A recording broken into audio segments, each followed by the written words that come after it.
Forecast. We're going to start with a look at First Alert radar because although dry across North Georgia, I'm watching some showers and storms developing in Birmingham and near Auburn, Alabama, and we'll be watching these as they start to move to the east. They are expected to weaken, but I do think we'll see a higher chance of rain late tonight around 10 p.m., 11 p.m. Then that rain will fizzle out overnight with a dry start to tomorrow. But those rain chances increase with a First Alert weather day. We will see scattered rain and storms tomorrow, about a 50% chance of rain. So not a washout. In fact, the morning looks dry.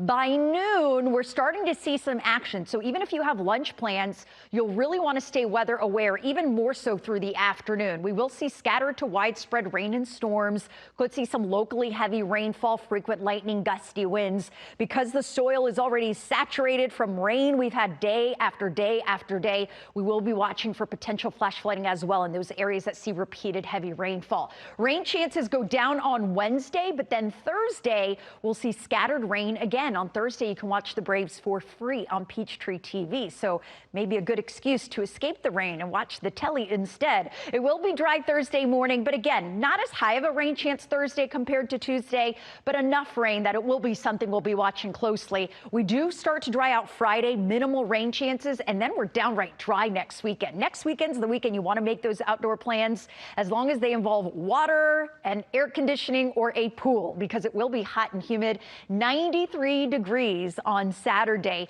92 in Gainesville and Canton, 93 in Eatonton. But when you factor in the humidity, it will feel more like the triple digits. We're talking about feels like temperatures near 100. That'll be the case Sunday as well as the humidity continues with low rain chances into early next week. Sound like